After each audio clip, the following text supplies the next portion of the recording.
में कुछ पाना है तो तरीके बदलें, इरादे नहीं। मूविंग अप विद संजय सुजिताब में आप सबका स्वागत है। आज के हमारे मेहमान हैं मिस्टर धर्मेंद्र गोयल जी। गोयल जी का प्रोग्राम में हार्दिक स्वागत है। गोयल जी नमस्कार। नमस्कार जी। तो गोयल जी, आप एक इतना बड़ा जो काम करने जा रहे हैं और जो किया है, तो आपको जो ये सब चीज़ की शुरुआत आपने जो की वो कैसे की? साधारणतः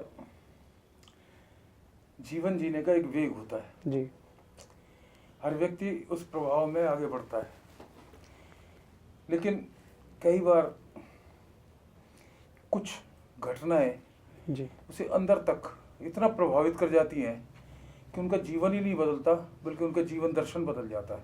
जी ऐसी एक स्थिति से जब मेरा साक्षात हुआ तो मैंने महसूस किया कि जो अपनी नई सोच आई है मेरे अंदर, ये जीवन जीने का कुछ अलग अंदाज देगी। मैं थोड़ा सा पीछे ले आऊँगा आपके उसके लिए कि जब आपने 68 से लेके 81 तक एक जॉब के बाद कुछ काम शुरू किया, और वो काम क्या था? सन 1981 में जब मैंने अपनी नौकरी छोड़ी तो दिमाग में एक बात थी, जितना वेतन मिलता है जी हम उससे बहुत अधिक काम करते हैं। जी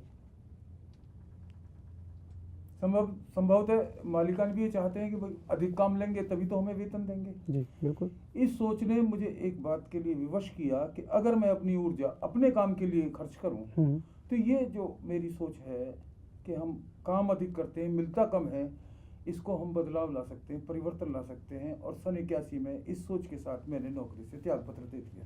जी तो जब आपने ये नौकरी छोड़ी तो आपको ये नहीं लगा कि मैं नौकरी छोड़ूंगा तो जो मेरा, क्योंकि आप बिजनेस में नहीं हो तो बैकअप भी नहीं है, तो कोई कठिनाई आई होगी? जो नया काम शुरू करना, जो आपने सोचा कि मैं एक नई चीज़ करूंगा, तो उसमें कठिनाइयाँ आई होंगी जरूर। कठिनाइयाँ तो दरअसल नौकरी में भी बहुत आती हैं। जी फिर जिस चीज़ को देखा ही नहीं, जाना ही नहीं, जी और उस ओर जब हम अग्रसर होते हैं तो नया रास्ता कठिनाई है। जी बिल्कुल है। परिचित रास्ता कभी भी कठिनाई नहीं होता। जी तो जब हमने चुन लिया कि हमें नए रास्ते पे जाना है तो कठिनाई हो ना हो, जैसे जैसे वो सुलझता जाएगा कठिनाइयाँ समाप्त होती जाएंगी। थोड़ी बहुत आती है, जैसे फाइनेंशियल कठिनाइयाँ आती हैं, जैसे कि कोई हम अगर एक जॉब कर रहे थे और अब हम बिजनेस की तरफ जाना चाहते हैं। अगर फाइनेंशियल कठिनाइयाँ व्यापार की उन्नति में अवरोध पैदा करती हैं जी तो सत्य ही कोई निम्न वर्गीय व्यक्ति कभी भी व्यापार में आएगा ही नहीं। नहीं, ऐसा नहीं है।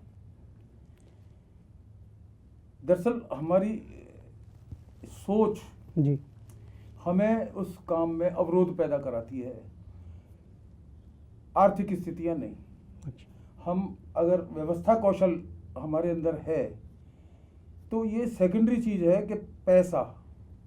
पहली चीज है कि हमारी चेतना, हमारी ऊर्जा, वो सकल 100% उसमें लगे। जी तो संभव ही नहीं है कि हम पैसे के लिए, ये तो गौण है।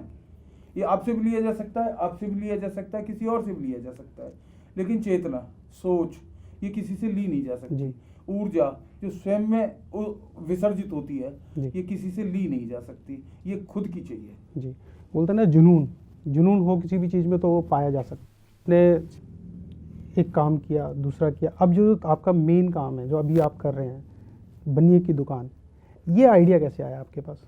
हमारे माहौल से पैदा होता है आइडिया। जी जब हम लीक से यानी परंपराओं से अलग हटके चलते हैं तो दूसरे व्यक्ति उसे कौतूहल की दृष्टि से देखते हैं। जी अब चूंकि उनके पास वो सोच नहीं है जो मैंने विकसित की, तो उसे वो विपरीत दिशा में भी सोच सकते हैं।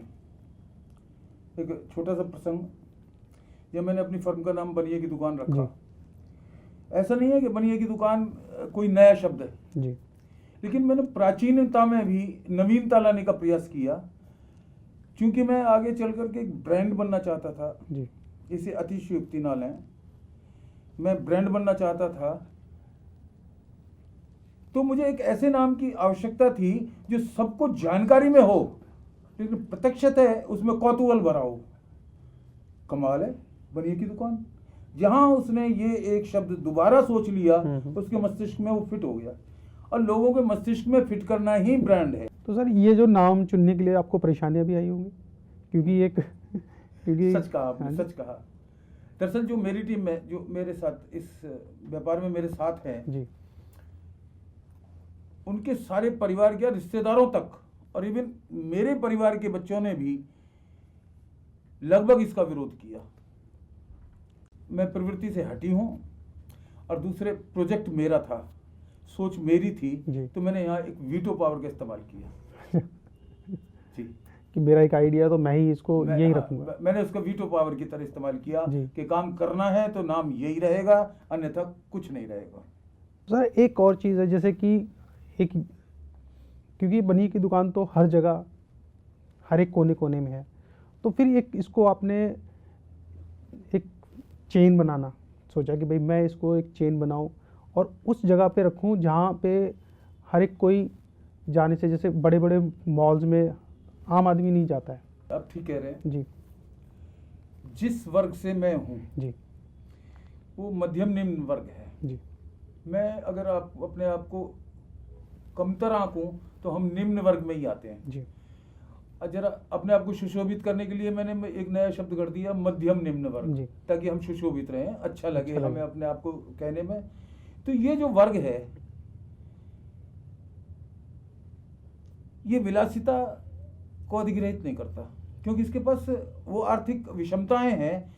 तो ये क्या रोजमर्रा की खाने पीने की चीजों में ही अगर मैं उनको कंफर्ट महसूस हो, जब हमारे स्टोर में कोई भी व्यक्ति घुसता है या ग्राहक घुसता है, जी तो पहली जो फील है उसको जो महसूस होता है, उसे ऐसे लगता है जब मैं कहाँ आ गया, मैं मॉल में आ बस गया। बस बस बस। इससे अधिक वो फिर उसी आकर्षण में बार बार आता है, बार बार आता है, बार बार आता है। जबकि ये लोग भयभीत होकर के इन बड़े मॉलों में नहीं घुस सकते, जी लगभग नहीं घुसते, जी क्योंकि वो सोचते हैं कि हमारी पहुंच से बाहर है। जी लेकिन मैं उनके बीच में जाकर के इस नाम को लेकर के जब मैं पहुंचा, तो उनकी जो वो सोच है कि ये मॉल है, स्टोर जी। है, वो सब खत्म हो गया। जी और बिल्कुल। अंदर घुसने के बाद जो उन्होंने कंफर्ट महसूस किया, उसने उसको आनंदित कर दिया, अंदर तक खिलौने मार दिए। जी अब आपका जो नया कदम है वो क्या है? जैसे कि हम आने वाली पीढ़ी को, जैसे आपने कहा कि भाई ये चीज़ को हम अगर ठान लें तो हो सकती है, तो वो आप हमारी आने वाली पीढ़ी को बताएंगे कि कैसे इसको करना चाहिए? देखिए, आने वाली पीढ़ी को तो मैं क्या संदेश दूंगा, जी। क्योंकि मैं स्वयं में अपने आप में शिक्षित नहीं हूँ, लेकिन परिस्थितियों ने जो कुछ भी मुझे अनुभव दिया जी। है, उसका एक निचोड़ ये है कि अगर व्यक्ति ठान ले जी तो कुछ भी असंभव नहीं है। बिल्कुल। आप सुन के आश्चर्य करेंगे, जिस समय ये सोच आई मेरे दिमाग में, मेरी माली हालत ठीक नहीं थी, ऐसा नहीं कहूँगा, मैं बिल्कुल भी नहीं थी। विचार इतना बड़ा जी और आर्थिक स्थितियां उसके बिल्कुल विपरीत। मैंने जिन लोगों को भी शेयर किया, तो पता है वो पीठ फेर करके क्या बुदबुदाते थे, घर में नहीं है दाने, अम्मा चली बुलाने। ये शब्द सुनते हुए मेरे कानों में पारे की तरह पिघलते थे, और दुगने आवेश से, दुगनी ऊर्जा से जी। मैं और 4 कदम आगे बढ़ता था। उनके कहने से मैं रुकता नहीं था, हताश नहीं होता था। ये जो जज्बा है, ये वो जज्बा है जो आदमी को आगे बढ़ाता है। तो आइए चलते हैं गोयल जी के स्टोर में, जहां उनका स्टाफ बिल्कुल परिवार की तरह है।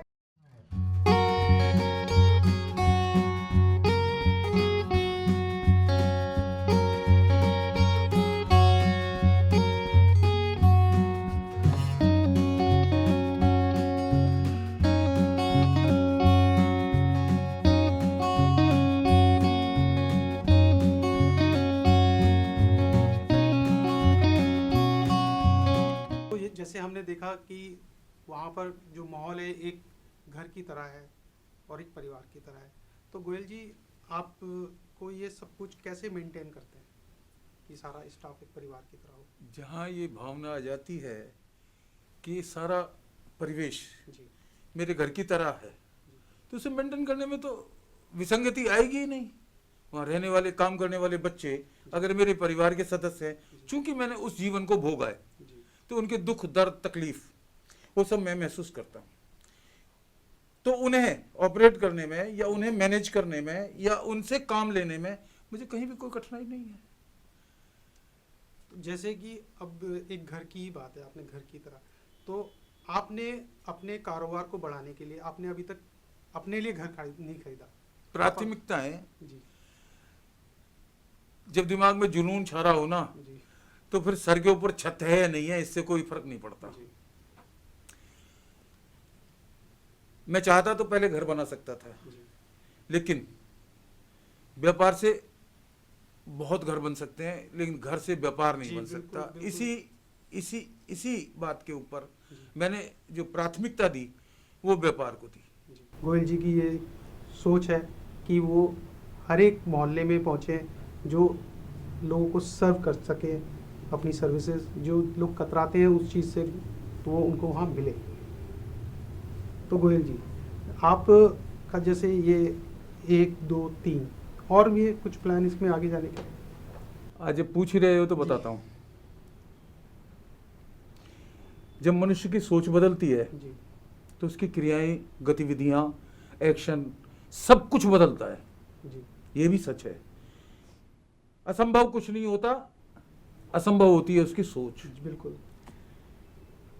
जब पहली बार ये सब मेरे मस्तिष्क में आया तो आम व्यक्ति की तरह मैं भी बुढ़ापे की ओर रेंग रहा था। जी 52 वर्ष की आयु में मेरे शरीर में वो सारे रोग थे जो इस उम्र में अक्सर लोगों को दुखी करते हैं। और संजय जी, सच जानना, इस सोच के आने के बाद आज 16 वर्ष बाद भी मेरे एक भी रोग नहीं है। बहुत अच्छी बात। ये मनोचिकित्सा है, ये उन सपनों की चिकित्सा है कि मैंने अपने आप को निरोग बनाया। मैंने कोई औषधि नहीं ली, मैंने कोई चिकित्सा नहीं कराई, मैं कोई मॉर्निंग वॉक पे नहीं जाता। मेरी दिनचर्या जैसी है वैसी है आज भी, जो बचपन से मैंने आदत डाल रखी है। लेकिन एक बात बताऊं, मैंने ये सपना सोचा कि मैं 25 स्टोर खोलूंगा तो उसका सुख तो भोगूंगा ही नहीं जी, बिल्कुल। और मैं अधूरा छोड़ के मर गया तो उसमें भगवान की करनी में एक चीज मैंने हस्तक्षेप किया है कि मैं अपने स्वास्थ्य को सुधार लूं। उसके बाद जो होगा, भगवान ने जो दिन दे रखा वो तो दे ही रखा है। जी। मैं अपने स्वास्थ्य को सुधार लूं तो हो सकता है 10-5 साल और ज्यादा जी लूं। तो इसी वजह से दिमाग में जो बड़ी सोच आई उसे मैं भोग के ही जाऊंगा, ये तो निश्चित है। तो ये जो एक सोच है वो हमारे को ताकत देती है कि भाई अगर हम अपने आप से सोचते हैं कि भाई मैं बीमार हूँ, तो वो बीमार फील करेगा, और मैं सोच लूँ कि भाई मैं बिल्कुल ठीक हूँ, स्वस्थ हूँ, तो मैं स्वस्थ फील करूँ। स्वस्थ, बिल्कुल ठीक कह रहे हैं आप। और मैं आज की जनरेशन को एक मतलब ये बात अपने अनुभव के मतलब संदेश देने जैसी स्थिति तो मेरी नहीं है। मैं कोई संत महात्मा या कोई क्या सेलिब्रिटी या आइकॉन या इस तरह का कोई प्रकाश स्तंभ नहीं हूँ। लेकिन एक बात तो निश्चित है कि चूंकि मेरी 65 वर्ष की आयु है, मैं एक बात तो अपने लोगों को या अपने बच्चों को एक बात तो कहूंगा कि मन में ठान लो, चाहे सुमेरी पर्वत का शिखर हो और चाहे 7वें आसमान का शिखर हो, चढ़ जाओगे। चलना शुरू कर दो, 1000 मील की यात्रा भी पहले कदम से शुरू होती है।